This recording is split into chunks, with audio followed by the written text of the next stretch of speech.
wanted just to take some time here with Guy, portfolio manager, and talk about why we build out portfolios mainly with individual stocks versus mutual funds.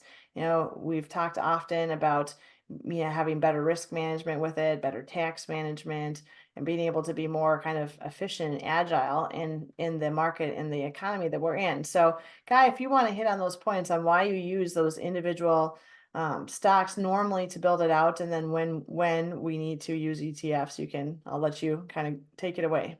Yeah, absolutely. Yeah, so any type of pooled securities like mutual funds or ETFs, they do serve very important, you know, they do serve a good function because they provide diversification, especially for lower balanced accounts. And then besides that, they're pretty crucial within qualified plans and when it's a little more passive and you need to make sure that people are getting their diversification and providing that level of protection. But once the assets have built to a certain enough large, basically once the assets have gotten large enough, you can start to convert over to individual securities to be able to get that diversification. But once you switch to that mode, we find that you can actually increase the risk-adjusted return because you can, in a lot of cases, better manage the downside risk. And part of the reason is because just the way that the funds are kind of modeled from growing their business standpoint. Oftentimes, they're kind of competing with each other within the same market spaces, but not working individually with people and being able to kind of talk through market volatility. What they're trying to do is outperform each other. And it's usually within good market environments because that's when people tend to do their shopping.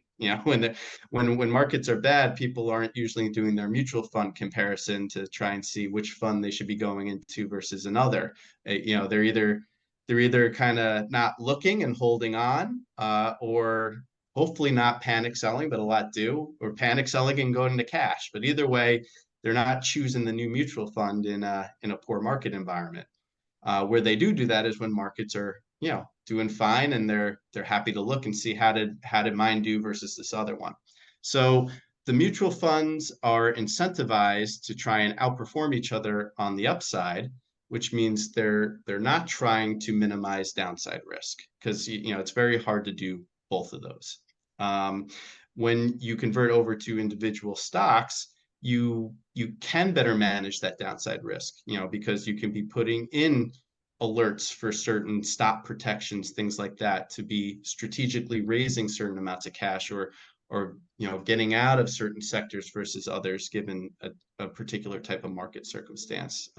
That can be very hard to do when you're in a large cap mutual fund or something like that. And then the other side, on the ETF side, the ETFs are oftentimes very index based. And when you look right now, indexes have, if you're looking at cap weighted indexes, they have gotten more concentrated than they have been in a very long time.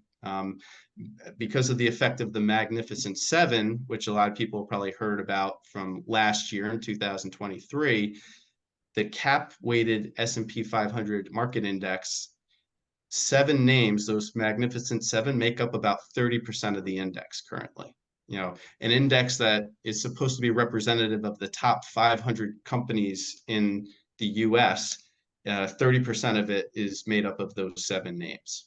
So the concentration has gotten very much higher within that ETF, and a lot of other market indexes are even worse than that. Now, if you look at the difference, because you can also go to an equal weighted ETF, versus a cap weighted ETF. But the difference is when you kind of diversify it out, where all 500 names have an equal weighting, that's if you look at the S&P 500 equal weighted, the difference in performance last year was that equal weight was up about 12% versus the cap weighted being up 24%.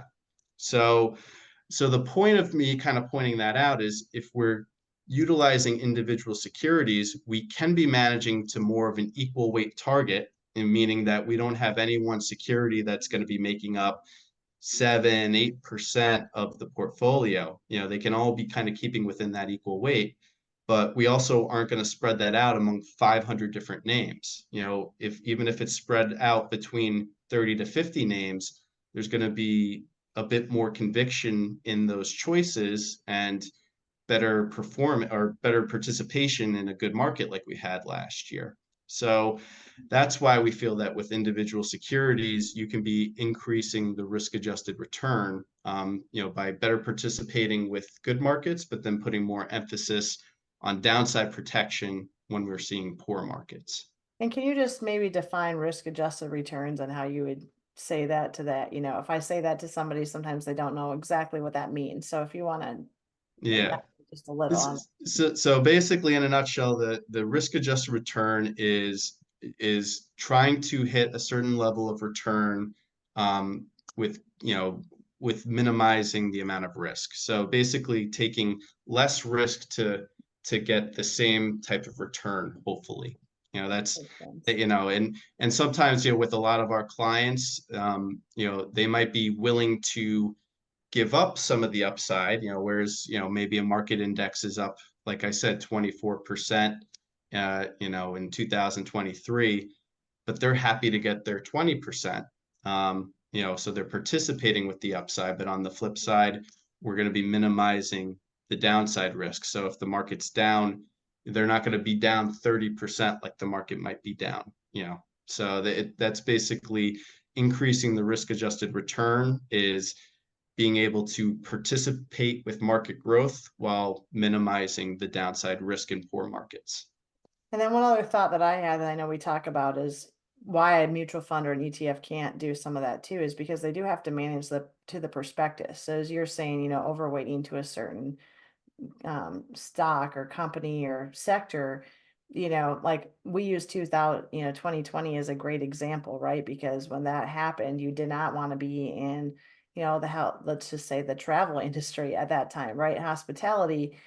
Yet Amazon, healthcare industries, Zoom, all those companies were poised to do well, and they all took a hit initially because they were, when you sell out, whether it was you, if you still hold your fund, you didn't, but there was other people that are selling out of those funds and they have to sell equal. They can't say, I'm going to hold on to Amazon because it's going to be good and get rid of XYZ, right? They have to sell, based on what their prospectus is, correct?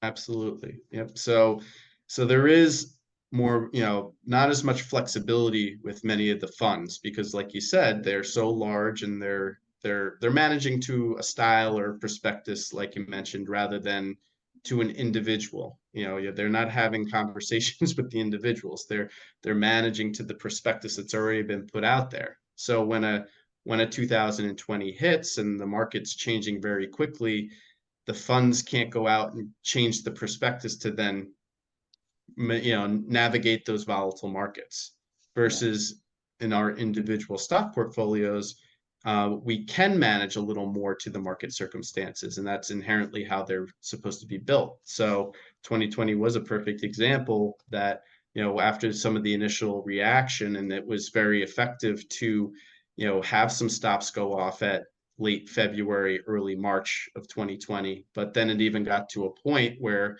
because of that index dynamic, like you mentioned, people that were just basically not selling individual companies, because you can't do that when you're holding a mutual fund or an index. It's just you're selling the market, because you're worried about the market, so you're selling the fund, you're selling the market. But within that fund, absolutely, they all had to sell their Amazon shares. And at a point we looked at it, and this was very common conversations we were having that with people that were worried about it. And they said, all right, well, you worried about owning Amazon in this environment? And most people would say, no, it probably makes a lot of sense to be buying Amazon right now, since everyone's got to stay at home and everyone's going to be using Amazon now.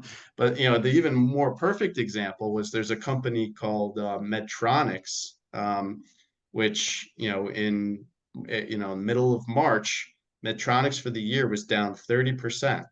And what is Medtronic's main business? It's producing hospital supplies, and in particular ventilators. So that was another position that we were able to enter and buy when it was that, with some of the cash we had raised, and when we discussed it with most clients, they said, yeah, that's probably a good business to be buying right now. And it ended up being a very good business. So it is, it increases the flexibility to be able to take what the market has given you, and also, kind of adjusting things when we're seeing different market environments.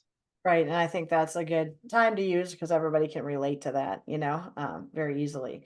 And then the last hit we'll hit on a little bit is if it's money that's not in an IRA or a Roth, then tax efficiency becomes important because, if you have a lot of growth, but you didn't manage taxes and you end up paying a bunch of taxes when you want to, sell the fund via capital gains tax, you almost handcuff yourself and your returns were not your actual returns. So I know that individually we can manage those by using individual holdings, you manage taxes. So if you want to just hit on that quick and then we'll wrap it up.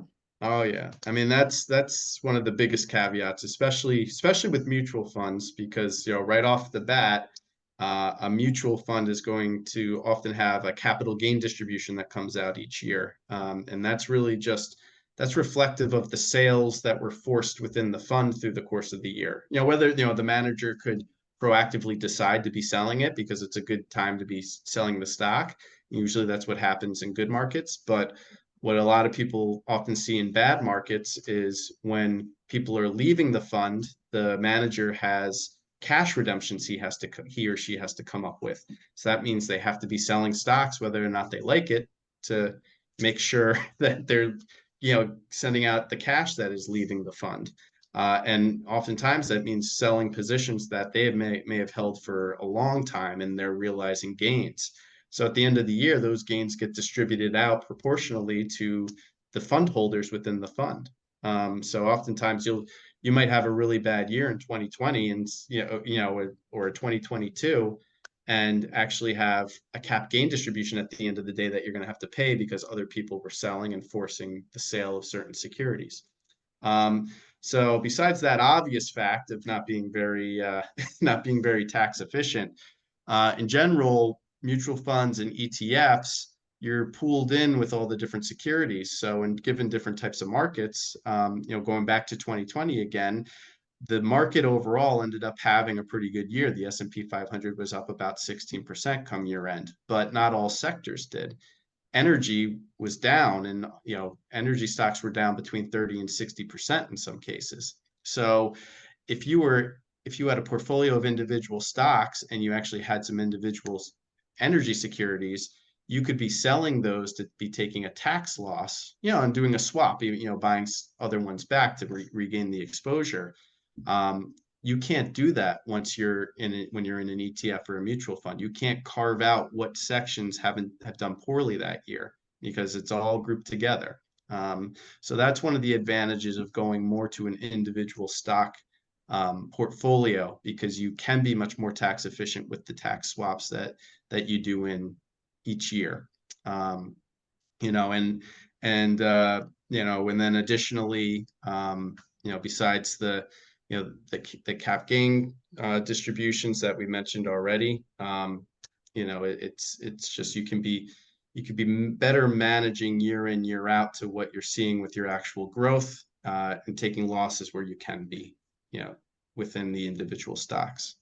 Makes sense. So, all right. So those are all the reasons why, again, just to recap, using individual stocks versus mutual fund gives you more agility to one, move around based on what's going on in the current markets, to better plan for tax efficiency and to better risk manage, which means, trying to get, a good return with less risk, right? Or the same return with less risk. Or sometimes maybe a little less return for even less risk. It depends on what's most important to you. But risk management, tax management, and being agile in what's going on are some of the main reasons why it's important to build it out with stocks versus mutual funds, using ETFs when the accounts are maybe too small to use stocks, or for positions that maybe we don't want that big of a exposure to or something like that, right? So anyway, so thanks for that. We can always go on to any more in detailed questions, what's going on right now, what are the portfolio and what's holding, and talk through it on your individual account. But thanks, Guy, for sharing today. All right. Thanks, Michelle.